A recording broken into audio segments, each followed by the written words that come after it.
Rankings are out. Let's get it here at the Voice of College Football. Appreciate you stopping by. We wrapped up a Big Ten live show about an hour ago. Check that out, as well as our Iowa show, both with Corey Brada and the Hawkeye show, of course, on the Iowa channel. The Amazon links in the description section of this video and all the videos. And we urge you to please use the Amazon link. You're already using Amazon. Most of you are using Amazon. Please use the link that we provide. It's the same shopping experience. It does not cost you a penny. It is the one way that you can contribute to the Voice of College Football without spending a penny. Why would you send everything that you bought, every dollar, to Amazon? They've got $3 trillion. Why would you spend, let's say you spend $100 at Amazon. Why would you spend all $100 and send it to Amazon when you can send, let's say, $3 or $4 or $5 to the Voice of College Football? And again, it will be interesting someday if we don't get this done. That I think the Amazon link and that opportunity for the people that enjoy the Voice of College Football. If you want me to stop tomorrow, then obviously don't watch. But if you enjoy what we do here at the Voice of College Football, please use the Amazon link. I think it is the one way that we can keep this network going. All right, let's check out the college football rankings. And also keep in mind that we've got vocfb.com. Check out the articles there and the merch. All right, let's see what the committee did to us tonight. I have not seen these rankings. So let's see what they're telling us, and we will compare them to what we had last week.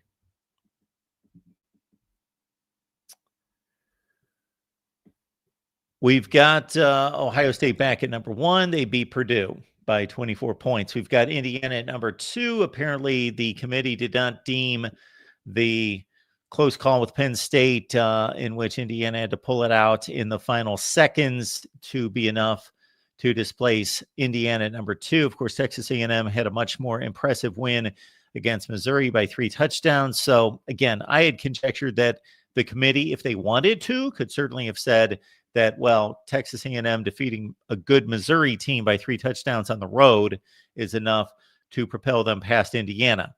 I do have Ohio State number 1, Indiana 2, and Texas A&M at number 3, just as these folks do here. Bama's at 4, Georgia's at 5. Okay, the next decision to be made, of course, is Texas Tech defeating BYU by 3 scores, Oregon winning at Iowa. What do you do with that? As mentioned on a call, I believe the Real MVP called our Big Ten show, and I had mentioned that there was a possibility that 3 scores against an undefeated BYU team would be enough for the committee to say, we're going to vault Texas A&M's resume past Ole Miss. Now, a lot of you have an issue with this type of positioning and rankings. You believe that once a team claims its stake to a ranking, that you don't mess up with the order as long as the teams win, but it's a complete resume ranking. So the committee, I think, I'm not saying I agree with the decision. I would have to match up Texas Tech's resume against Ole Miss's resume. I'm just saying that it is completely reasonable and logical that a win against an undefeated 8-0 football team could be enough to push your resume a spot past the team that beat the Citadel. Oregon's win against Iowa, apparently not good enough, though. It was not a dominant win. It was against a team that the committee did not deem as good as BYU. That could be argued. But certainly record-wise, Iowa not as good as BYU. And again, the Ducks win was by the narrowest of margins. So Oregon stays back at number 8. They moved past BYU. Notre Dame at 9, Texas at 10. Notre Dame beat Navy by 39. Texas was off. Oklahoma was off. There's BYU falling from, I believe they were number 7 in the country to number 12. So they stay ahead of Utah, and BYU and Utah played. And of course, BYU's got the better record, and they also have the head-to-head matchup against Utah. So it's going to be difficult for the committee to justify moving Utah past BYU anytime soon, because even if BYU would lose another game, not that the committee is going head-to-head across the board, because we see them violate that elsewhere. But BYU does have the better record, plus has the head-to-head win against Utah by a field goal at home. Vandy beat Auburn in overtime. They move up a couple spots. So obviously you can move up two different ways. You can either have an impressive win yourself, or you can be surrounded by teams that underachieved or lost games, and you could win and advance and move up by default, as Miami did. So Miami is the first team really on the list that really benefited from others' demise, because Miami beat Syracuse. Big deal. They beat Syracuse by 28 points. Now, what the committee did here is rather strange. Miami was number 18 last week. Georgia Tech was number 17 last week. Georgia Tech did not play. Miami beat Syracuse, a terrible football team. What is the committee doing? Well, they either really are out of their minds and they believe that beating Syracuse by 28 points is enough to vault a team past another team, which is beyond insanity. Hopefully that's being asked of the chairman. Or they are course correcting, which would also, I don't believe that they want to admit to course correcting, because then that would show that they make mistakes. So I don't know how they're going to explain that Miami goes from 18 to 15 and Georgia Tech goes from 17 to 16, and Miami moves up past Georgia Tech based on beating Syracuse. That makes absolutely zero sense. And I do understand that I state all the time that it's a resume ranking, or should be, and therefore any game, even by the smallest of margins against the worst of teams, if it's a resume builder, could move a team past another team. And also you're evaluating the previous games. So Notre Dame beating Navy, did that help Miami? Who else is on Miami's schedule that really helps?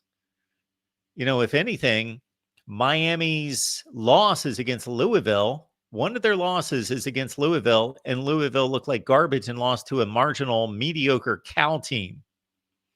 So you would say that Miami's resume is actually worse. SMU did nothing this past weekend. So Miami's resume is worse. I don't believe that Georgia Tech's resume is worse. They lost to NC State. NC State did not play. I don't know that Georgia Tech really has any substantial wins for those to be altered much. So it actually makes less sense when you look at revising the previous resume. USC at 17 beat Northwestern by 3 touchdowns. Michigan was off. They're at 18. Virginia's at 19. So they dropped from 14 to 19, as they should. They did not score a touchdown. They lost to Wake Forest, who is now 6-3. Louisville lost to Virginia in overtime. That keeps the Cardinals in order under Virginia. Not that the committee is doing that elsewhere, but 8-2 versus 7-2, and Louisville drops 5 spots after they lost in overtime to Cal. Huge missed opportunity for the Cardinals. Iowa stays at 21. So they were at 20. Okay, so I can respect the committee for making this move. I made basically the same move myself.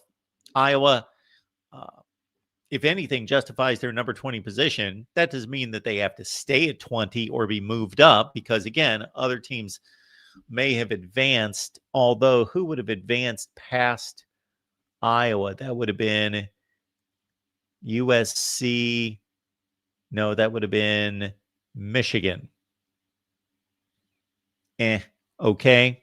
So Michigan didn't play. Iowa lost to Oregon on the last play of the game, and Michigan goes past Iowa. Does that make any sense? No, it does not. That does not make any sense. Pitt's at 22, 7-2, did not play. Tennessee did not play. They're 6-3 at number 23. South Florida 24 at 7-2. Not rated last week. We conjectured last night which teams would get moved into the rankings because Mizzou and Washington out. So the answer is South Florida and Cincinnati at 24 and 25. And actually, those are the two teams that I listed last night, among some others that could have been considered, like Houston, James Madison, and a few others. Nebraska. So those are the rankings. So when we look at this, I would say the highest ranked team that is not making the college football playoff, that really is no path. Utah's got a difficult time. They went out there going 10-2, and they are not going to reach the Big 12 championship game because they lost to both Texas Tech and BYU. So they lose the tiebreaker to both. They've got 2 losses in the conference. Texas Tech and BYU only have 1 loss in the conference. Therefore, they would, it's not going to happen. So Utah's out of the Big 12 championship game. Therefore, their best record is 10-2. And I can't imagine that their schedule down the stretch is going to be strong enough to justify any kind of major move. Utah, the rest of the way, is looking at Baylor, Kansas State, at Kansas. 3 500 football teams. So Utah is not going to get a resume boost. They're done. I don't see them getting to the playoff. I don't see how they get a resume boost. And I know that others will lose in front of them. But really, if the others lose games to really good teams in close games, should they really move behind Utah? No. Utah should not be making the college football playoff in any such way. Utah has a 24-point loss against Texas Tech. They beat Arizona State.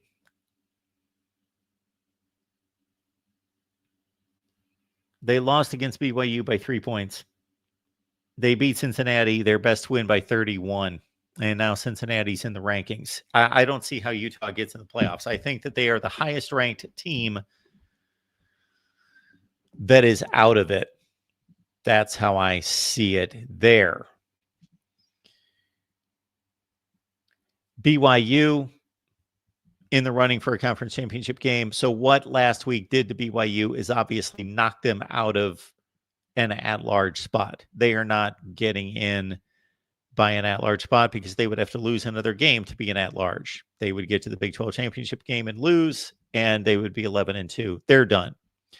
Vandy, of course, has, I believe, so they're 8-2. And they always finish with Tennessee.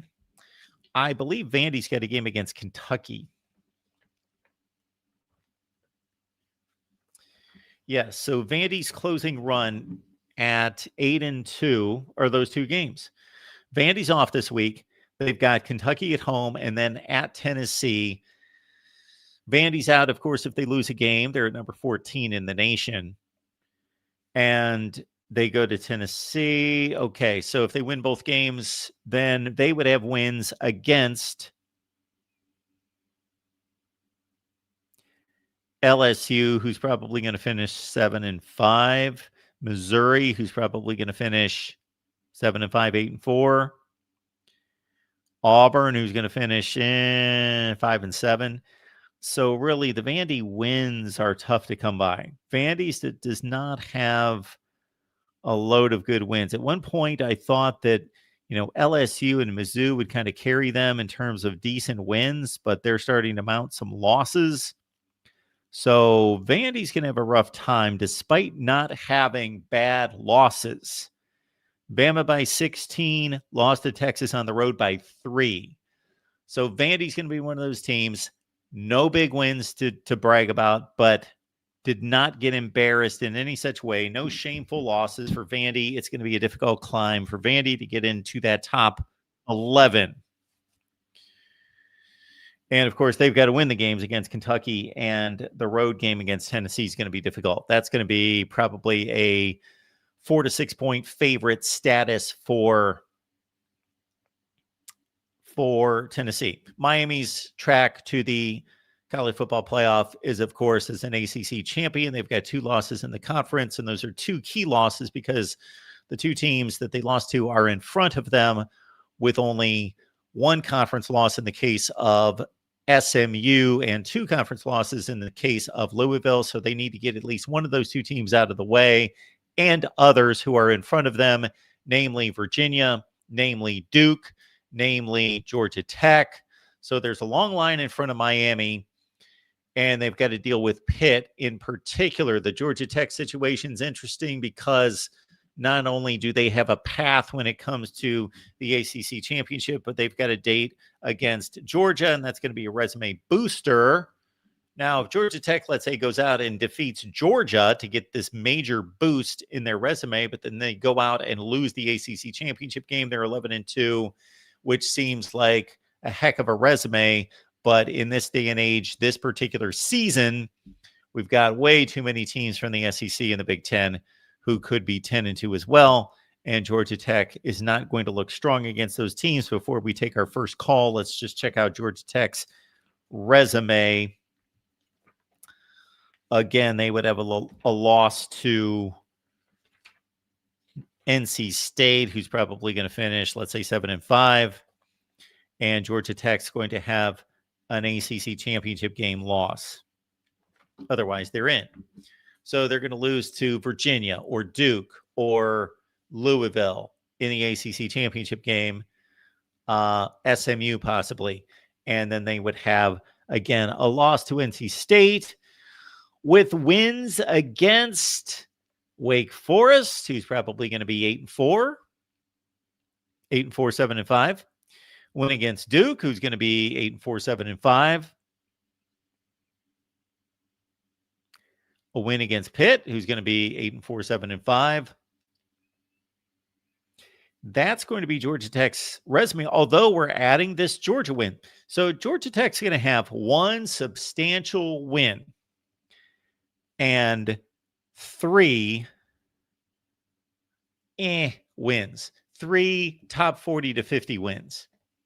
Otherwise, we don't talk about Georgia Tech because they're either going to win the ACC championship game, and it doesn't matter because they'll be not a Duke type, may get left out as a conference champion. They'll be a substantial ranked conference champion that gets the auto bid, or they're going to have to defeat Georgia to be an at-large, and that's going to be a tough road to hoe. But they'll have a resume that's better than I think a lot of people would anticipate with a loss. Again, NC State's not going to be a great loss at 8-4 at best for NC State, and then a conference championship game loss. Let's take calls to Real MVPs on the line. Hey, Mark. Hey. The reason Georgia Tech, in my opinion, dropped in the ranking is because Duke lost to UConn, which is Georgia Tech's first or second best win. And Okay. that loss took us, losing to UConn makes it take a substantial hit. Sure. So, but as I pointed out, Miami lost to Louisville, who lost to Cal.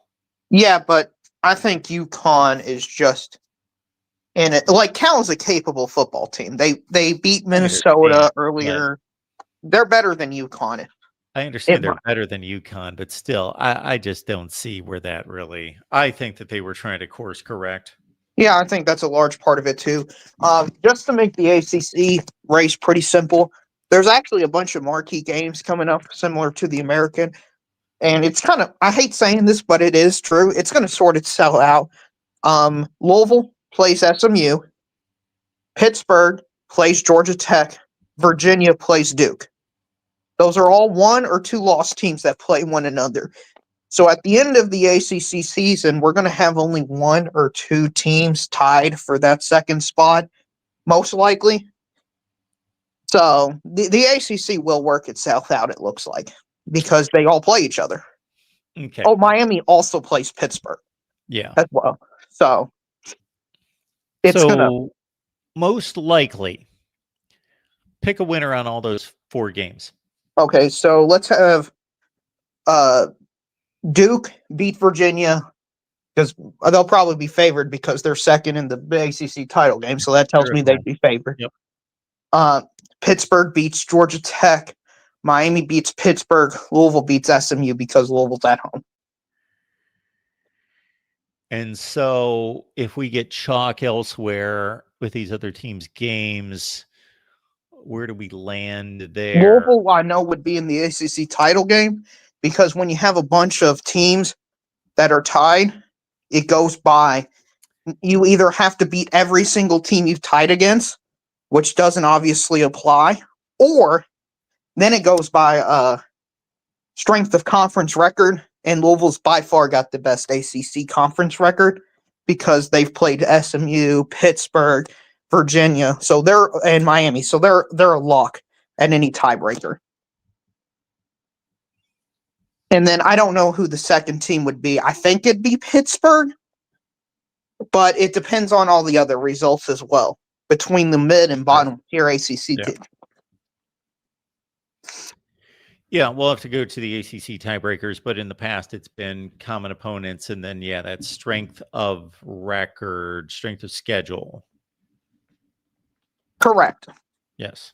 So I saw Rec Talk made a video about it. Believe it or not, Mark, Florida State has a very large impact on who makes the ACC title. Florida because that makes sense. Yeah. Well, is this because, Florida State's got Virginia Tech, they've got NC State, and they've got Florida, which is a non-conference game. So it's because Florida State plays some of the teams that are in the discussion, but not others. So, like, Virginia Tech is a common opponent among most of the teams we're talking about. Yeah. So they really don't matter, as an example. Pittsburgh's the same way. They play Georgia Tech, Miami, and Louisville, at least. So they really don't matter. But when you have the absolute basement, another example is Boston College. Boston College has played a lot of these good ACC teams, so they really don't matter because they're terrible. But Florida State, I think, has played almost half of them, and they're just dragging down the half that they have played, like Virginia. Yeah. So think about that. The reason Virginia would miss the playoffs or the ACC title game is because Florida State lost too many conference games. By the way, UConn has won more ACC games since 2024 than Florida State, Mark.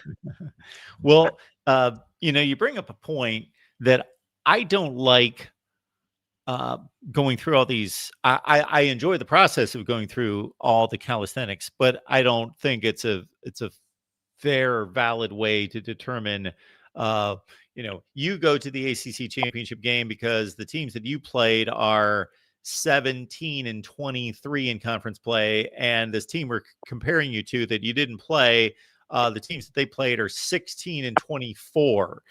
So you're better. So I don't enjoy or don't believe that that's a valid way. However, it does make sense that, we looked early in the season at Virginia's schedule, and once they got past Florida State and especially Louisville looked and said, this team's got a really easy schedule. And now that Florida State's down, they've got a super easy schedule. So it only makes some sense that Virginia, now we can't just prejudge that there would be no way that they would compete against SMU, Miami, some of the better teams in the conference. But at the same time, they did theoretically benefit from a weak schedule. Therefore, they better clearly advance without a tiebreaker into the ACC championship game. Otherwise, they're going to have to pay the price of playing an easier schedule that most likely put them in that position. Right. It's much better than the college football rankings to determine who makes the conference title game. Yes, it is. So I'm not going to complain about it. But so the ACC looks like it's going to sort itself out. I'm happy with Iowa being 21. I think that's a very fair ranking for the Iowa Hawkeyes. Yeah, I do too. I'm honestly impressed that the committee did that. Texas Tech all the way at 6, Mark, tells me that they're probably going to. Now it's early, and the committee can do whatever they want and change anything for any reason, obviously. But based on this week, a 2-loss Texas Tech team could still make the college football playoff because there's a 2-spot gap between them and Notre Dame. And we haven't looked at a Texas Tech Notre Dame head-to-head comparison. But Texas Tech does going to have the better win in BYU than what Notre Dame has, most likely. As of right now, that's true. I don't know how it's going to end up at the course of the season. And Texas Tech, one of their losses is going to be without their starting quarterback against a 9-3 or 8-4 Arizona State team. So if it were to come down those two teams, I believe Texas Tech would be picked over Notre Dame. So Texas Tech has nothing on its schedule that's going to boost their resume the rest of the way. UCF and West Virginia. Okay. Texas Tech, and you covered a lot of this ground. From a win standpoint, it's BYU by 3 scores. It's Utah by 3 scores. And Houston's going to have a nice record. They're not a good team, though. But they're not a good team. Absolutely. That's the only reason I state it that way. Houston is 8-2 right now. They lost to West Virginia. I'm sorry, what's that? They lost to West Virginia. Absolutely. I understand that. I'm just stating that they beat Houston and they're 8-2. So those are Texas Tech's 2 big wins against 2 top 15 teams in the country. After that,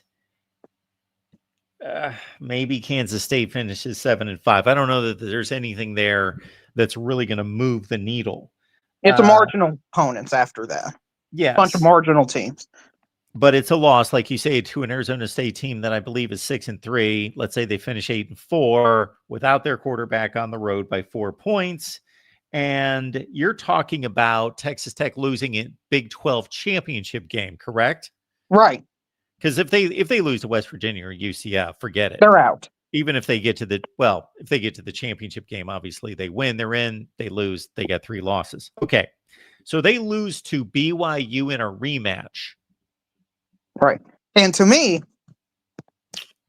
I would, if let's say Texas Tech is out, what are you telling every single conference? You're telling them, hey, don't play this game. That's what you're telling them. Because Notre Dame is having the luxury of sitting at home, not playing against a good quality opponent they've only proven that they can lose to those teams. That's the only data we have, is they lose to good quality football teams. Meanwhile, you have a team that has to go out and play a 13th data point, and they lose to them. You want to get rid of conference championship games? You eliminate Texas Tech in the playoffs and put Notre Dame in.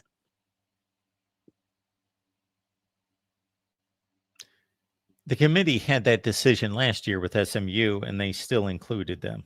Correct, but they did drop SMU below Indiana, despite Indiana not playing, and SMU do play. So they have previously moved teams below teams that haven't played. Now, it didn't matter, but there is a precedent. And you know, with the committee, anytime there's a precedent or any wiggle room, they can use it for justification. Now, to me, it should also factor in, not heavily, but there needs to be consideration if BYU limps into the Big 12 championship game and then they pull off a win, that's going to be a compromised win for them. It's going to be it doesn't matter. They're going to make it, but it's going to be a compromised loss for Texas Tech. If BYU trips up, let's say they got TCU, they've got Cincinnati on the road, they've got UCF. The next 2 games are not going to be easy wins for BYU. So let's say BYU loses a game and they're 10-2. Yeah. Going into it. Do you still think a team that loses the Big 12 title game should be placed underneath a team that has chosen not to play a game? Well, I think that the exercise of either giving Notre Dame a free pass or penalizing them, that needs to be within the structure of the playoff, just like that they don't receive a bye. I don't think that the committee should be tasked with penalizing Notre Dame because they didn't play a game. They need to evaluate the 12 data points, just like they're evaluating 12 data points with a lot of teams that didn't go to conference championship games. They shouldn't be saddled with the burden of managing college football. They I are understand, selecting a but playoff. I agree with that. But unfortunately, that kind of is the position they're in because we don't have any leadership structure to the sport and anything like that. So my only point is Texas Tech is in the playoffs. We know this. If the season ended, they go out and play a conference championship game against a 10-2 BYU team. It's a close game. They lose. Texas Tech falls out and misses the playoffs. What's the Big 12 going to do? What is their reaction going to be to it? That's what I'm worried about. And then if you're the ACC who can be like that, you'll be like, why play this game? This game can only hurt us. We're just going to declare the number one team based off tiebreakers, the conference championship. And we're going to insulate ourselves from having this data point. That's what I would do if I was the Big 12 or ACC title game or conference you may commissioner. do it. You may do it. They're also concerned about money. And so if they play a conference championship game and they get one less team in the playoff, then I don't know how those finances work, but I got to think that they would rather have one more team in the playoff because they do make like 4, 6, 8 million. It escalates as they advance into the playoff. That is not only just a prestige thing that we got two teams in while our counterpart, the ACC, let's say only got one in. It's a prestige thing. So I do agree with you if it works out for them, but they don't know at the beginning of the season how that's going to play out. And for them to change their format and eliminate a conference championship game that puts them in a primetime TV position on that Saturday, rakes in a ton of money, both at the stadium and in TV advertising.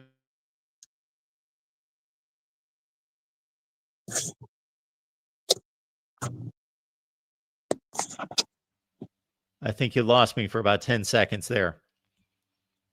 We back to real? Do you hear me? Are we still here? Yeah, we're still here. Okay. We're still here. I disappeared there. Did you hear me all the way through? I heard you all the way through. Okay. So I was basically just outlining that if they can make that decision at the end of the season, which of course they can't, then I understand your reasoning. But they can't make that decision then. They have to make it in the off season, and to eliminate a conference championship game is too risky, thinking that there's a probably 10 to 20% possibility that could cost them an extra playoff spot. Maybe. Follow me? I guess that's your calculation. I guess I would see it a little bit differently because I think it's more likely because most of these Big 12 and ACC teams are going to be on the bubble most years because they just have less data points than the SEC and Big 10. Do you really think it's that high, though? Maybe I underestimated 10 to 20. It's not. I can't believe it's over 50 that they're going to. No, it's probably 40. To me, it's like 40 to 45%. Like most seasons, the second best Big 12 team and the second best ACC team will generally be around the bubble. That's where I see it. They're generally going to be 10-2. Yeah. And for them, if they don't play the conference championship game, that might be the difference between them making the playoffs and them missing the playoffs. So, well, we'll see if the committee comes out with the same statement that they made last year and say the conference championship games don't count, even though they moved SMU below Indiana after they said they didn't count and they're not going to take them into consideration. Correct. And if they don't make that same statement, then again, why are we doing, why are they moving the goalposts constantly? I know they're in a difficult position. So I say that rhetorically in a sense, because they're just trying to feel their way to the best place. And they're not anticipating every situation all the time and what it may look like next week or next year. Absolutely. Final thing I'll ask you about is the Michigan climbing 3 spots feels like a lot for a team that did nothing of any consequence last week. True. Do you think that's just because they view, like, I don't see why Michigan is ranked ahead of Louisville and Virginia, but Iowa's ranked below those teams. Yep. Like, I don't perceive that much of a gap between USC, Michigan, and Iowa. They could all play in a round robin, and no result would surprise me out of those three teams. Yeah, and on top of that, based on the results on the field, we know that Iowa's played two excellent football teams, and they basically lost in the final minute to 3 seconds to both of them. Michigan got trampled by USC by 18 points, and they got trampled by Oklahoma by double digits on the road.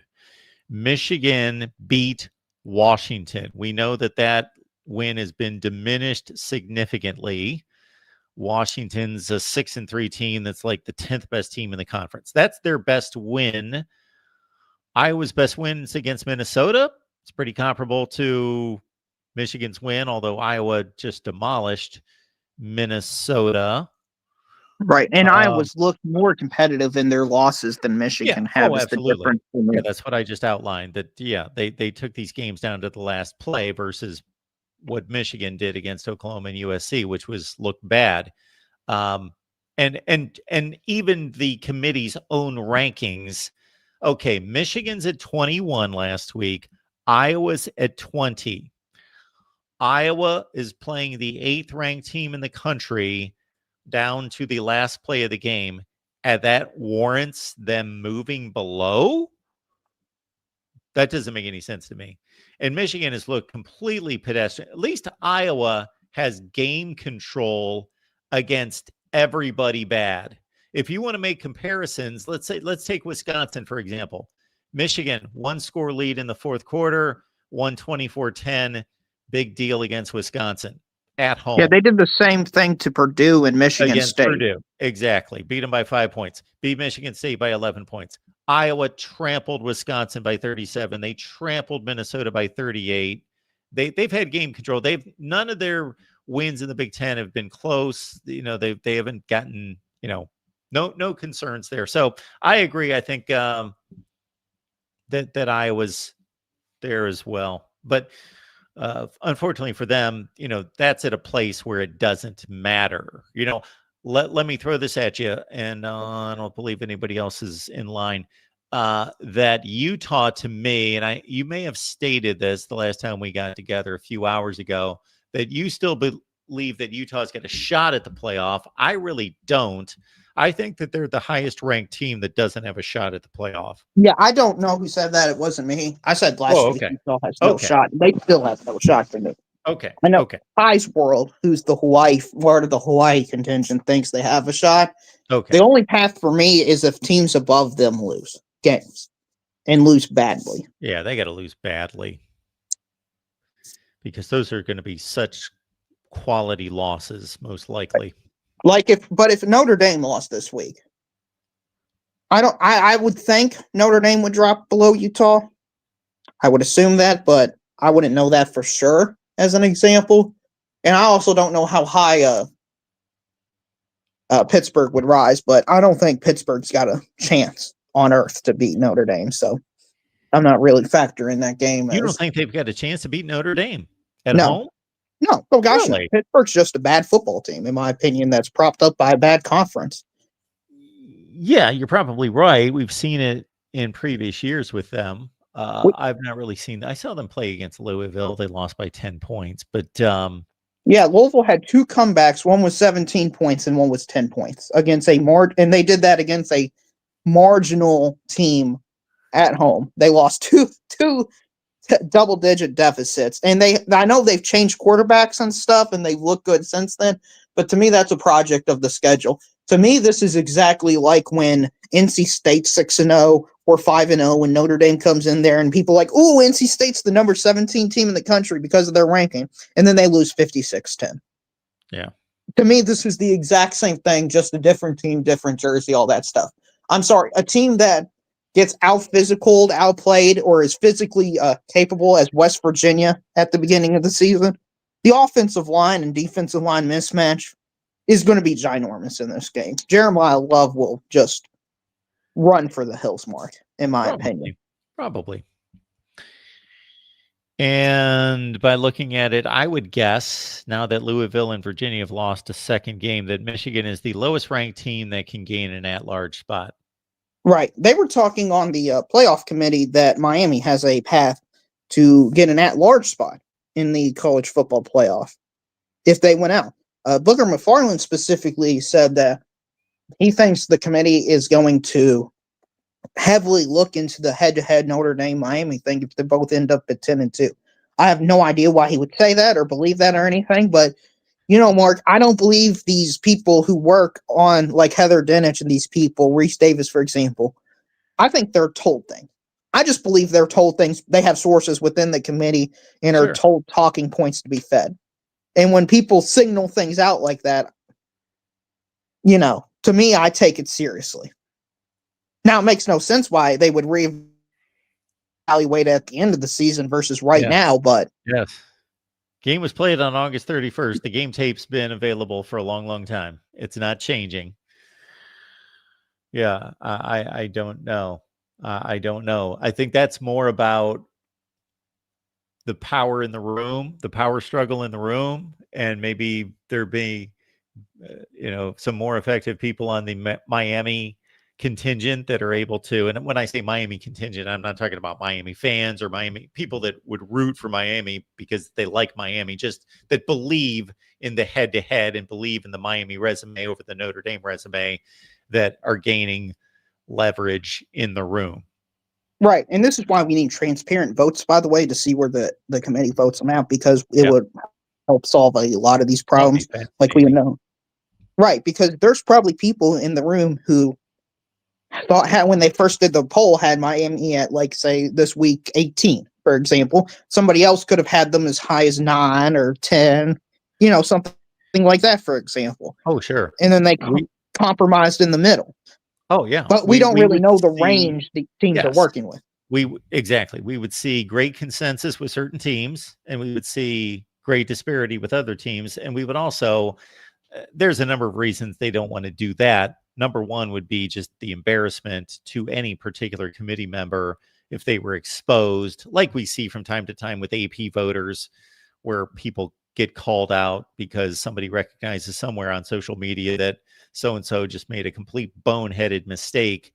And we would see that, although I think that they would be very guarded to say, before these votes leave this room, let's kind of check everybody's math to make sure that nobody's done anything so egregiously stupid that they can get called out. Right. But in fairness, this is a publicly held venture and job that they sign up for, or they're asked to do and accept. I mean, it's their job to watch the games. And if you have a questionable vote on it, you should be able to defend your vote and your record. Yep.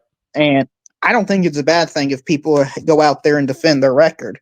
Now, maybe their logic and reasoning doesn't make any sense to us, but at least they have some logic and reasoning behind it. That's all I want. Yeah. Some of these things on here don't make sense, like we've seen in the past. And even Darryl, if they wanted to take it a step short of that, and they wanted to at least reveal to us, throw in another column and give us the range of votes that team received, highest and lowest.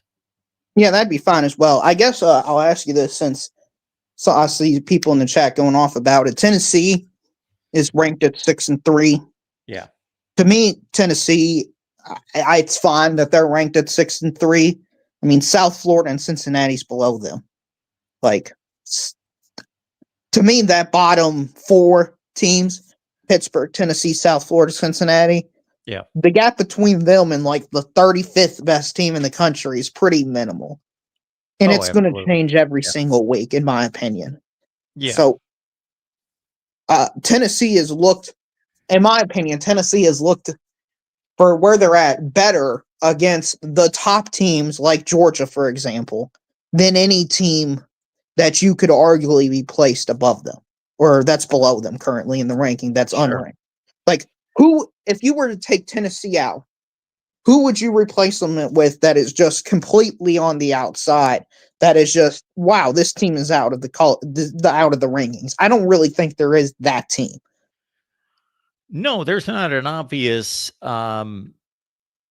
replacement, but I don't have Tennessee in my rankings. But I totally get the argument that eyeball test and performance test, that they played great against Georgia, barely lost, last second field goal. The Bama game was semi-competitive. They didn't look really good. They Yeah, that played pick extremely six really competitive against locked the score. Oklahoma. What's that? The pick six at the end of the first half of the Bama game, Tennessee was going to go score a touchdown, and they threw a 99-yard pick six. Yeah. So that was a 14-point swing if Tennessee went in the goal. But it was at minimum a 10-point swing, that one play. So it really distorted. If you look at the stats, though, it's much more of a competitive football game than the scoreboard suggested. Yeah. It's just difficult to justify it based on their lack of wins. Well, I understand that. But again, and obviously the reason we argue this is not because Tennessee's got a shot at the playoff, but it's the impact that it has on the other teams and their rankings. Right. But again, my question is, if Tennessee's out, who's in above them? Like, I don't like people saying, well, this team should be placed out, this team. Well, tell us who should be in. And then let's look at that team. And let's compare that team to what Tennessee has done, for example. Like, well, there's a lot of 3-loss teams we could go across the country. Nebraska, Washington, Missouri. Those would be the teams that would come to mind that could be compared, unless we dive into the American Conference. And then we look at Tulane, we look at Memphis. and I'm shocked. I want to get on that point. I'm glad you brought them up. Yep. I'm shocked they're not ranked in the college football rankings, but South Florida is. No justifiable reason that South Florida is ranked at 24 and Tulane isn't ranked, to me. Like, I would just flop those teams outright. Because Tulane's got the better resume, by far. I mean, they've been 2 Power 4 teams. One of them's going to one of them's certain to finish at least 500 in the ACC, and Northwestern's a 5-4, 5-3 football team. Yeah, 5-5. Yeah. Oh, 5, really? 5-5. Yeah, I think they're off this week. I'll double check, but I think they were 4 and they might be 5. I'm sorry, they might be 5-4 after they lost to USC. Anyway, they're a solid football team. They're not a trash can in the Big Ten. Yep. So for Tulane to be ranked, not even ranked. Yeah. Anyway, for Tulane not to be ranked, but South Florida to be ranked, I have no reason why South Florida's ranked. That Boise State game doesn't look that good now because Boise State's taken 3 losses. Yeah. They're probably not even going to be a factor for the Mountain West Conference Championship. A bunch of weird stuff happens. And then they got killed by Miami, and that Florida's just completely fallen off the face of the earth. I mean, they lost by 31 points to Kentucky. Yeah, so for me, I give South Florida credit for scheduling Miami, but not credit in this evaluation. I give them their football program and their athletic department credit for taking on that game. But anybody can lose to Miami by 37 points. Like, if they play that game and they play it close and they look good, then it's to their credit. But they did what a zillion other teams in America would do, and that's get stomped. So that does nothing. But actually, you would think that a Memphis or Tulane would have played Miami more competitively. I'm pretty safe in saying that. I am too. And can we give a shout out to Bitewise in the comment section who just solved the answer? South Florida is just better than Tulane. South Florida is just better than them, Mark. Gotcha. I mean, why even have the discussion? Not like the results on the field matter. It's just South Florida. Just declared them better. I don't know what evidence he has for it, but they're just better, Mark. And they each have a bad loss. Yes. Memphis lost to UAB. South Florida lost to, they lost to Miami. They lost to Memphis. So I guess they don't have a bad loss. That's probably what's keeping Memphis out. Tulane lost to UTSA. Yeah. Which isn't great, but their 2 wins are so much better than anything that. Yeah. USF has. Like, it's crazy. I mean, they probably will play in the AAC title game, but it's not a foregone conclusion that they're going to play because there's a log. Not all the teams play one another at this point in the season. I know Navy's still highly up there. Memphis, East Carolina's still in the race for some reason. So this is one of those things where it may not sort itself out. Yeah, it may not. It will be fascinating. All right, DeReal. Yeah, it's been good talking to you, Mark. I'll look forward to next week's ranking when Notre Dame is still somehow ranked of a team that has the same record and they lost to, because that makes sense. All right. Good stuff from DeReal. What are we looking at here?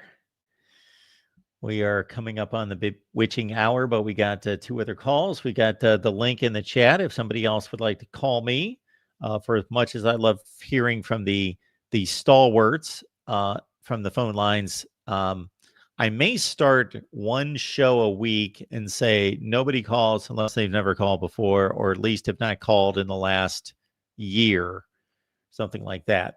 We would like some fresh blood on the phone lines here, but we'll blow through these too. We got Adam on the line. Adam, what's going on? Hey, Mark, how you doing?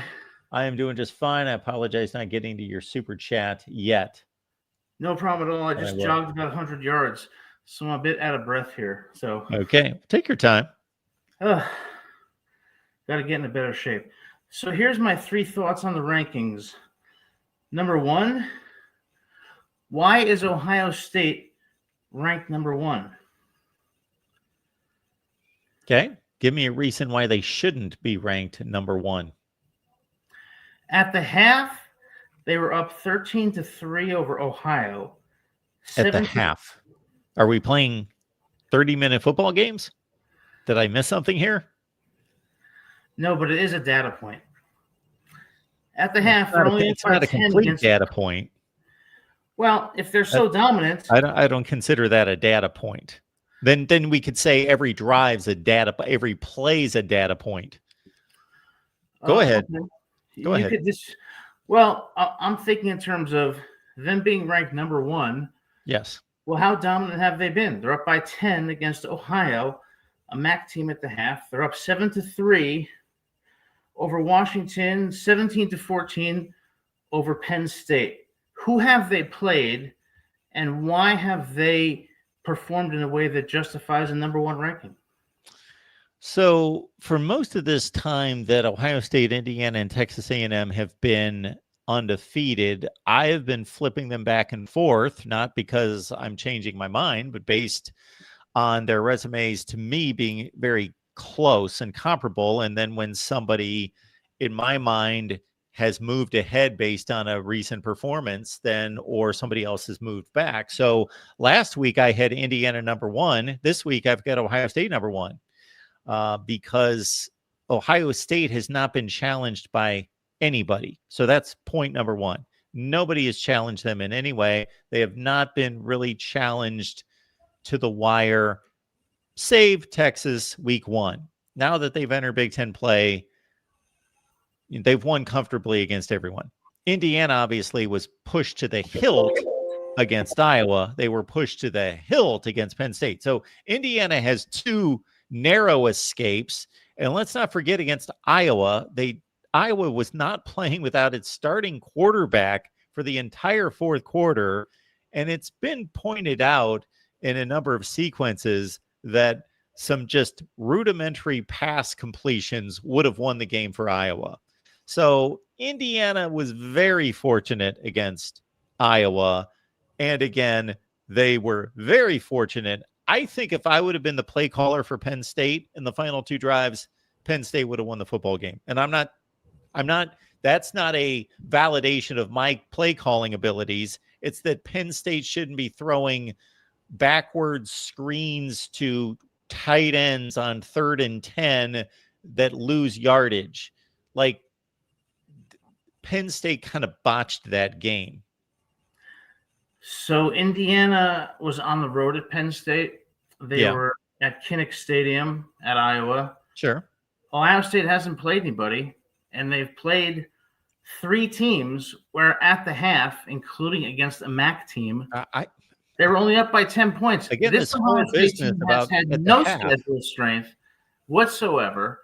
And as good as Julian Sand is playing, as good as that defense is, I don't think they've earned the number 1 spot because they have not played elite competition. That's point 1. Well, they play Texas. Oh, so Texas might be a better team than anybody Indiana's played. Right. They beat Texas by a touchdown, and Texas has 2 losses, including almost losing to Mississippi State. And again, Texas may be, I could easily argue that Texas is a better team than anyone Indiana's played. You could make that argument. Yep. I would respectfully disagree, but in the interest of expediting my call, who's better than Texas that Indiana has played? Oregon. Oh, I forgot about the Oregon game. Correct. Well, it's not a slam dunk, but I would agree. Reasonable people could disagree. Yeah, I will say that Oregon's better. I believe Oregon's slightly better than Texas. Correct. Okay. I'll go with that. The second thing is I don't understand why BYU is number 12. I think Miami, Georgia Tech, Vanderbilt, even USC, Michigan, Iowa are better than BYU. They just got crushed against Texas Tech. I don't understand that. Okay. I also don't understand Notre Dame being over Texas. So what I decided to do was, instead of just criticizing, I'll give you my top 12, and people can think what they want to think. But before we get to that, Adam, let me just make it clear. I'm not stating that you've got a ridiculous argument and that Ohio State should be number 1 for sure. I was just taking up the argument on behalf of Ohio State. If you wanted to come on here and argue the exact opposite, then I would argue for Indiana and or Texas A&M. Well, I think you make a good argument, and I think reasonable people could certainly disagree. So I respect that, certainly. My top 12 would be number 1, Texas A&M, number 2, Indiana, number 3, Ohio State, 4, Alabama, 5, Texas Tech, 6, Georgia, 7, Oregon, 8, Ole Miss, 9, Texas, 10, Notre Dame, 11, Oklahoma, and 12, Vanderbilt. So, yeah, Vanderbilt's line of wins is growing pretty drear. They beat LSU, they beat Missouri, and those teams are kind of falling apart. Almost to a certain extent. Yeah. Well, that's more reason for us to only rank the top 11 and do my gimmicky thing for number 12 and have a college football poll. But I don't think the rankings are necessarily reflective of who the best teams are in that order. But I will say that they do capture the vast majority of the best teams. So either way, they're getting it right. And you're sold on Texas Tech. Why? Because they beat BYU by 3 touchdowns and they beat Utah by 3 touchdowns. Those are their 2 big wins. Offense. Yeah, I think their offense is elite. Okay. Now, I mean, I still have them at number 5, but I'm not sold on Georgia based on Georgia's performance in several games, including against Alabama, and because they're mistake prone. I'm not sold on Ole Miss. They barely beat LSU, and I'm not sold on their defense. Not sold on Notre Dame, but I do think putting them at number 10 is reasonable. But so I think ultimately people can disagree about the order of the rankings, but I think the committee largely got it right about who the best teams are, with the exception of BYU. So in that regard, they deserve credit. Yeah. So in Georgia's case, them losing to Bama by a field goal to me is just a much better loss than Texas Tech losing to Arizona State. And then other than that, they beat a pretty good Tennessee team.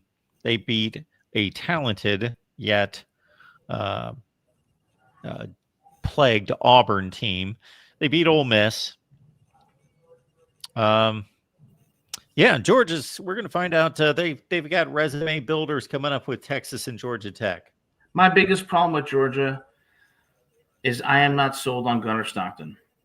I don't think he's a very good I don't think he's a great quarterback, and I don't think he's going to take Georgia very far in the playoffs. I would take Gunnar Stockton over the BYU quarterback. Yes, player I would blocked agree with by that. I would also take him over Drew Aller. May he have a speedy recovery. And Sure. and over, of course, what's his name? Garrett Nussmeier, who doesn't seem to know what's going on. But I guess that's my view, and I look forward to anybody else commenting on whether they agree or disagree. Thanks for Cool. taking my call and listening to me, Mark. I appreciate it. Thanks, Adam. All right. Have a good night. It's our guy Adam chiming in. Let's get to the super chat here from Adam. Thank you for that. Mark, BYU is an utter disgrace and has no class. They got blown out by Texas Tech and barely beat Arizona. Yes, overtime, and Colorado, 3 points. How can they be ranked ahead of, for example, Vanderbilt, Miami?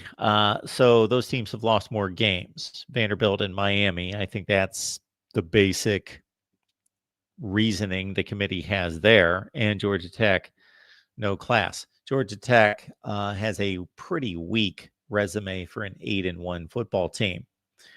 Rob stopping by. Rob, what's going on? Hey, Mark, what's up? I think the committee, like, some people are going to not like them leaving Indiana at number 2. I don't really have an issue with it. I mean, I think, Indiana, because you got to look at the way that these games were played for Indiana. Like, they went on the road to Oregon, Iowa, and Penn State. Those were all road wins. Now, other teams are losing road games, finding a way to lose road games. And, you got to give Indiana credit for winning that game with their back up against the wall. What do they have, like a minute or 2 minutes left or something like that? 73. Like, it was a long drive with like 2 minutes left, I think, but no timeouts to win the game. So you can knock them for getting themselves into that position where they needed to make a game-winning drive. But you can also, at the same time, understand that that was a kind of, I would say, a playoff caliber, showing to make a drive like that to win the game in a pressure situation on the road. Yeah. And You can. and people aren't going to give Penn State, like, they're not going to give Indiana credit because it was Penn State. And I understand Penn State is, like, still winless in the Big Ten, which is mind-boggling to me at this point in the season. Like, what is happening? But that team has still got a lot of talent on it. And if they ever decide that they want to play a complete game, they can. I think the Oregon loss kind of broke them. I'm not going to get too much into that and speculate and conjecture and all this, but like, I don't know that their season isn't different if they don't lose that Oregon game. But anyway, I'll just say that Penn State's a good team with a lot of talent, and they gave everything they had against Indiana, and Indiana still won on the road. So it was an impressive win to me. Now, if they had moved Texas A&M ahead of Indiana, I wouldn't have cared. Like, I mean, I'd have been fine with that. But in regards to Adam, I do think Ohio State is the number 1 team, and I think they're ranked accordingly. Because as you mentioned, first of all, Ohio State's defense is like a stone wall. Like, nobody's moving against Ohio State. Like, it's ridiculous how good their defense is. And yes, they haven't been challenged and they haven't had to show like a quote unquote Heisman moment. Like, people are saying Mendoza, just give him the Heisman now. That's fine. Mendoza's a fantastic quarterback and he's having a great season. But Ohio State hasn't needed that because they haven't been challenged at all. Now, I understand, maybe their strength of schedule isn't as good as a couple of the other teams in the playoffs there, but still, to me, you also have to take into account the eye test. And to me, it's pretty clear to me that Ohio State's the number 1 team. But people are free to disagree, and that's fine. It'll sort itself out if Ohio State stays in the playoffs. They'll get a chance to show what they can do. So I also think that the the Miami thing is very interesting to me, as you alluded to earlier. Them beating Syracuse and struggling with Syracuse for a good quarter there, at least. I don't like. It seemed like it took them a while to score, but that to me is the committee just trying to save a little bit of face because they just ranked Miami way too low in the first ranking. Yep. And I think that's them saying, hey, there's a lot of backlash about Miami being 8 spots behind Notre Dame. And whether or not Notre Dame is playing much better than Miami recently, and they look much better recently, and their their analytics, blah blah blah blah blah.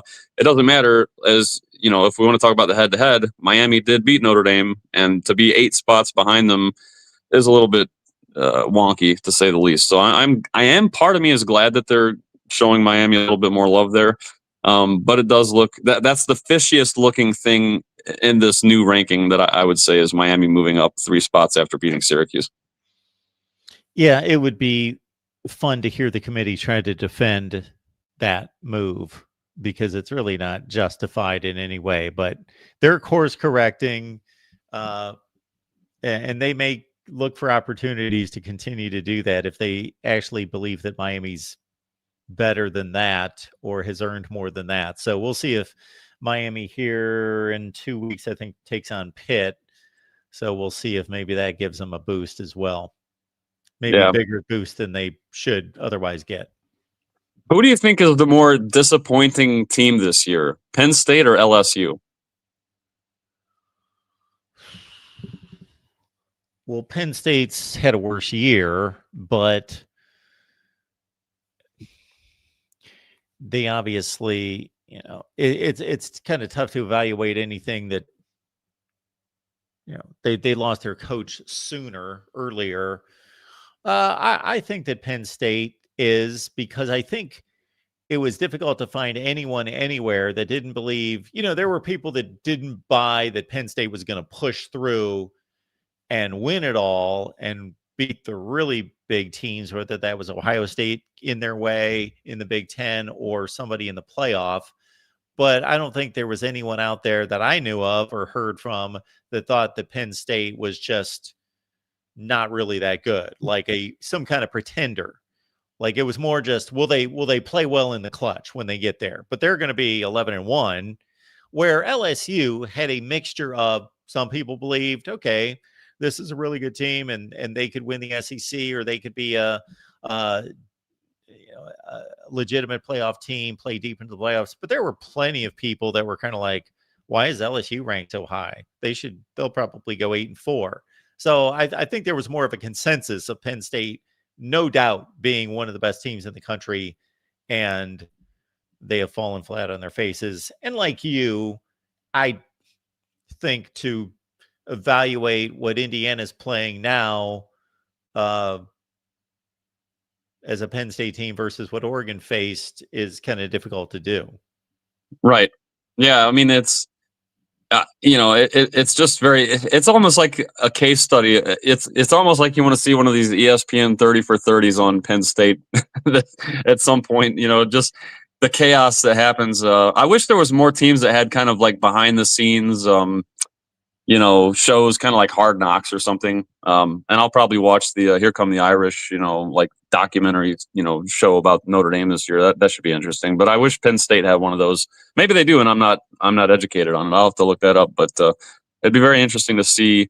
And I still remember the vibes in the preseason. Like even Josh Pate went to Penn State, and he was sitting there, and he's like, "Oh man, I think just watching them practice, this team is going to be fantastic." And it's just like the wheels fell off Penn State harder than I can recall. I mean, obviously Florida State's up there as well, but I mean, this is one of the more tragic downfalls of a program that had, I would say, legit title hopes, in the preseason. So, and of course, Brian Kelly, he even said, well, this was an all-in year for LSU. They won the transfer portal, supposedly with the best transfer portal class. And he was even putting money into, trying to help pay for, the university to get some of these players and all that. And it still didn't work out. So I don't know if you've been paying attention to that coaching debacle in LSU, but he just moved forward with a lawsuit against LSU because they're trying to weasel out of paying him. And I'm not a huge Brian Kelly fan, but they're trying to weasel out of paying him what he's due from when they fired him. They're trying to say that they didn't technically fire him. So that now they're trying to find just cause to, actually fire him because he hasn't been coaching or so. It's ridiculous. And I don't see how they think that this is going to help them in their coaching searches in the future. Yeah, I hear you. I saw a few tweets about it. I didn't know exactly what their justification was. for having just cause to fire him. I didn't look into it to that degree. All right, Rob. Thanks for being here, man. Yep. Awesome talking to you, Mark. Have a great night. And until next time. You too. All right. We were about to wrap it up. I guess we'll wrap it up now with Biscuit. Biscuit, what's going on? How are you guys doing tonight? Thanks Good. for having me on. You? Good. Yeah, Of course. I've been around for a number of years. I'm kind of known as a little bit of a troll, but I do like talking serious football. So, and I'll do that here with you tonight because I know you like more serious talk than trolling, right? But I will give you guys a shout out. I don't know. You didn't graduate from Ohio State, correct? But you're a big Ohio State fan. No. Okay. Well, I went to the Ohio State Penn State game, and I'm a huge Georgia fan. So shout out to Columbus. I had a great time.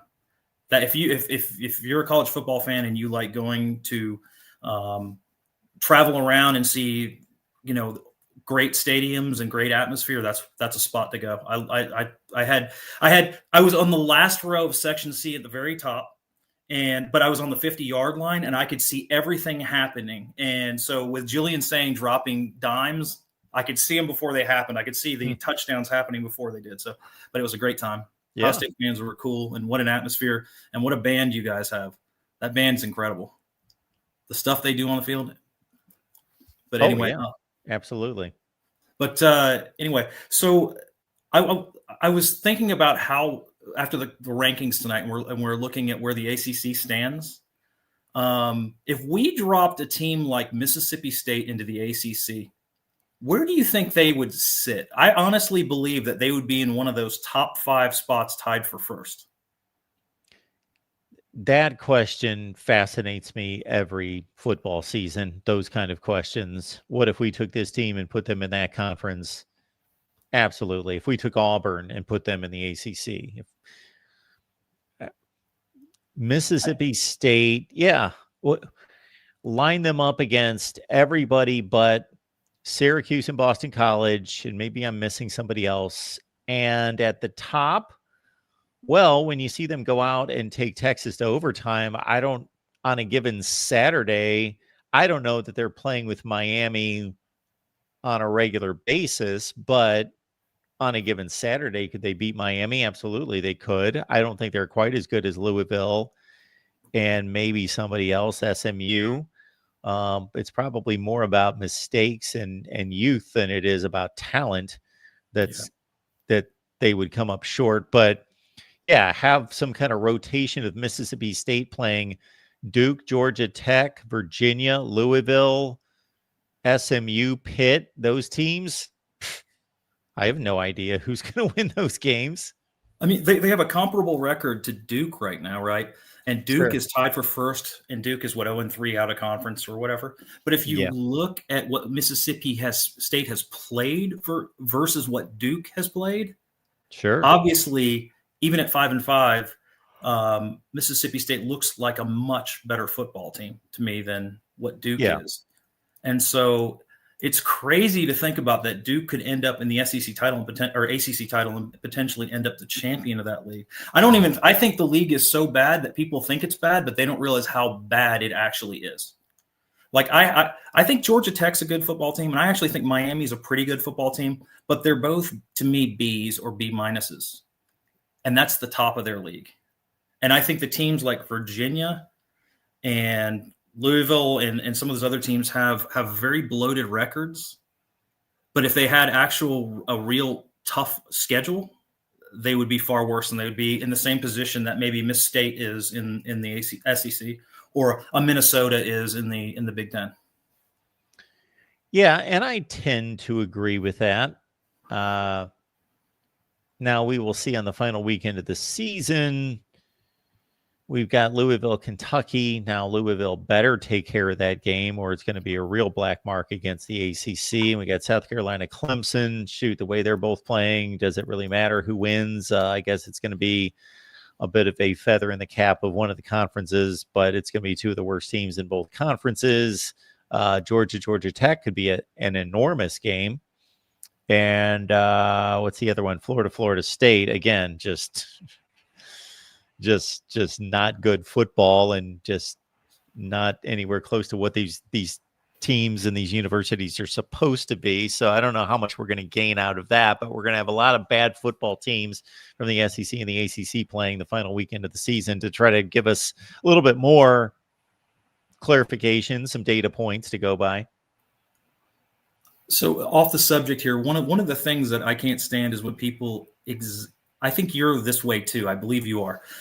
People exaggerate and use words that aren't actual meaning. Like when someone says a team sucks, to me that means that they should be ranked 80th in the country or 90th in the country or something like that. I can't stand it when someone who's not ranked 20, a team that's ranked 27th or 28th, they suck. No, they don't suck. They're still a good football team. The caller earlier called in, and he was very respectful, so I'm not going to jump too hard, but Gunnar Stockton isn't a good quarterback. Sure. Like, I'm sorry, but no, I mean, not everything is numbers, but you have to watch the games. And if you watch the games and can't appreciate what he's done in big moments, there's something wrong with you. I mean, I'm looking at his stats right now. He's 179 258, 70% completions, over 2,000 yards, 8 yards, and I like per attempt averages. So that's really more, I think, what you should look at when you're looking at the quality of a quarterback. Because if a quarterback throws 50 passes but throws for 300 yards, but it takes 6 yards a pass, that's not very good. But 7.9 per, 15 touchdowns and 2 interceptions. And anybody who's watched the games knows that one of those interceptions was 2 weeks ago when Noah Thomas decided to hit the ball off his hand and the ball flew in the air and Florida intercepted it. So he legitimately has 1 interception this year, not including all of the big rushes that he's had during the season. Yeah. So someone is going to have to, like, I think your earlier caller said, if you have a difference of opinion, I'm willing to listen or whatever. But I think more should be, he needs to justify why Gunnar Stockton is not a good quarterback.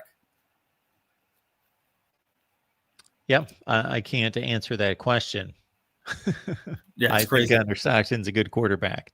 I think he's probably got to be one of the 10 to 12 best quarterbacks in the country. Yeah, I mean, to be honest, and I'm a Georgia fan, so it's hard to not discriminate based on your own team. But I even think he's higher than that. There's a lot of I think Ty Simpson's a great quarterback, and I think he's having a great year. I think there's a handful of quarterbacks. I think Julian Sainz is the real deal. I mean, and there's a few others, but I would have a hard time finding 10 quarterbacks I would take over Gunnar. I don't know. I mean, maybe if I listed them out and really looked at them, maybe, but. Yeah, the only guys that I would take over him for sure would be Julian Sayin, probably Dante Moore, probably. I don't even think that that's for sure. Fernando Mendoza. I have seen Gunnar Stockton play this season, second half against Tennessee, some of the Auburn game, and can't really recall when I pretty much saw the entire Ole Miss game. Yeah, he's been extremely impressive. Just look at the way we evaluate quarterbacks and who we think is good, and you'll see Drew Aller, Cade Klubnik, Arch Manning were considered the 3 best quarterbacks, and Garrett Nussmeier the 4 best quarterbacks in the nation to start the season. And where are they now? Arch Manning's starting to have a bit of a comeback, and we'll see if he can play well down the stretch. But yeah, Marcel Reed is obviously a really good quarterback. And Lenore Sellers has not had a good year, and he's been nicked up. And but he would be another guy that we would have had in the Heisman race to start the season. See, I thought last year he got hot, for South Carolina, but I think he's more of a, how do I say, like an athletic specimen than he is a great quarterback, Lenore Sellers. Sure. I thought the heart of that South Carolina team last year was that defensive line. And I feel like, yeah, he came up and played well in the second half of the season, or the last 4 or 5 games, but I don't know about, I don't think great quarterback in Lenore Sellers. I wouldn't use that in the same sentence. Some people would, but are you off the subject too? Are you also of the opinion that, like I was talking about, when Gunnar Stockton took a huge interception because of receiver's egregious fault, where he just like reached out for it, it hit his hand and it flew into the air? Shouldn't receivers get credit for interceptions? over the Yes. quarterbacks in situations. Would you agree with that? Yes. I think there should be context given to a lot of these statistics. Yes. That would be one. Okay, cool. And last thing, please justify for me why Utah is ranked over, who was it? Vanderbilt, Miami. I think they were in the. They're at 13. Right. And so then you've How is got Utah Vanderbilt, ranked Miami. over Vanderbilt, Miami, and Georgia Tech? So Utah's got, I don't know. Half hour ago, I was going through their resume, but they've lost to BYU by a field goal on the road. They got stomped by Texas Tech by 3 scores. Utah's biggest win, their combination best win and biggest win would be Cincinnati by 31, and they beat, I think, Arizona State. Again, I'm going to have to go to their schedule for me to remember what they've done. Now, Vanderbilt, again, while I'm impressed with Vanderbilt, and they have no bad losses, beating Auburn in overtime, and the LSU and Missouri wins are fading in terms of value. Sure. But if we reverse it, I always love doing the thing too, where we not only dropping a team in another conference, but taking the 2 schedules and reversing them, right? If Utah had played Vanderbilt's schedule, what do you think their record would be? If Utah played Vanderbilt's schedule, well, let me look up Vanderbilt's schedule. I was in the process of. Sorry, I don't mean to make you pull out the periodical and the. I was in the process of looking up. I should do this electronically on the screen, which is what I usually do. But I got this right here. Vandy. I was kind of thrown off because I just had made it to Utah's schedule. Vandy's schedule. Okay. We'll forget the garbage games and go with Utah would have had a trip to Virginia Tech. They would have gone to South Carolina. They would have gone to Alabama. So you got to figure that's a loss, just like it was for Vandy. They would have played LSU at home. LSU going to Utah. Well, got to think Utah would probably win that game, but is it going to be any kind of shock that if LSU could, pull their what's out of their what's that they could win? They're a more talented team than Utah. That's actually an interesting matchup. That would be actually a really interesting matchup. Missouri going to Utah. Utah going to Texas. Utah taking on Auburn at home. And so those would be the games. I think that Utah's losing at Bama. And they're losing at Texas. And maybe they get tripped up another time. I'm guessing they're going to be 6-3 right now. Yeah, I agree with that. I think that's about what they would be. I think they would take care of South Carolina and some of the earlier, Virginia schedule. But I think they would lose. There's about 2 or 3 games in there that are 50-50s, and they'd lose one of those. Now, in terms of Vandy taking on Utah's schedule, oh my goodness, half of those teams in the Big 12, they might as well just be the same team. It's like talking about the 6 or 7 teams we were talking about in the ACC. Can you really separate Virginia from Duke, from Wake, from... My issue right now at the Big 12 is I'm not trying to disrespect the Big 12. I think they have a couple of good teams. I think Texas Tech is a really good football team. I think they were embellished on ESPN tonight a little bit, but because I think that are we sure that BYU is not a fraud? I mean, like a pretty decent sized fraud. They got crushed this weekend. Okay, everybody can have a bad game, but I'm not for sure where this incredible BYU football team is coming from yet based on their results. Well, I think any time a team plays in the power conferences and they're undefeated, so they were number 7 because they were undefeated. Mm-hmm. Where the other 3 undefeated teams in the country are obviously 1, 2, and 3. They're number 7 as an undefeated team. And then they lose, and I think they're being propped up by Utah. They beat Utah, and so they're not going to drop them below Utah since they beat them and they have a better record. I guess I have a theme here that I'm questioning. I guess I'm overall questioning the strength of the Big 12. I'm talking about both those teams. I mean, I think they're both good football teams. I just think that this embellishment of that win on ESPN tonight, they made Texas Tech sound like they had beaten the '85 Bears.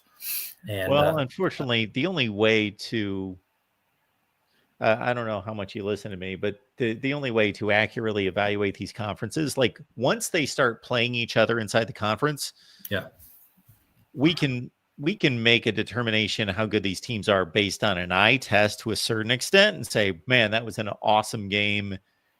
You know, by my end of the spectrum, highest ceiling example would be when Alabama was Alabama and Georgia was Georgia from about 2017 to about 2022. When those two teams were on the same field, it was like, this is an NFL game.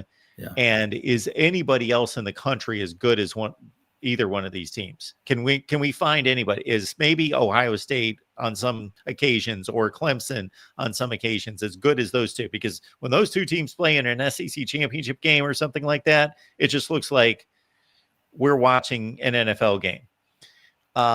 So there is something to determining that, just seeing that, levels of ability and levels of line play and all those things. And then the other would be just what's the distribution of strength within the conference? Because you could have two conferences, and when you total it all out, they could be even, let's say, but one of them has a super 3 and then a big drop off, and the other one just has a bunch of 8 and 4 teams. And so this conference over here is better prepared to send teams to the playoff, but this conference may be just as good, but it's the Big 12, I guess. Or so once they start playing each other, every time you say, well, BYU didn't play well against them or did play well against them, it just says something about two teams in the same conference. You know what I mean? Yeah. Whereas what did the Big 12 do outside the conference? And unfortunately, you still don't have that much to go on. Iowa State beat Iowa on the last play of the game. Baylor lost to Auburn by 2 touchdowns. Cincinnati lost to Nebraska by a field goal. BYU played nobody. They played Stanford. That gives us nothing. Utah did play no one. I believe they played their out of conference game was a conference. No, they played UCLA again. What's that tell us? Nothing. Right.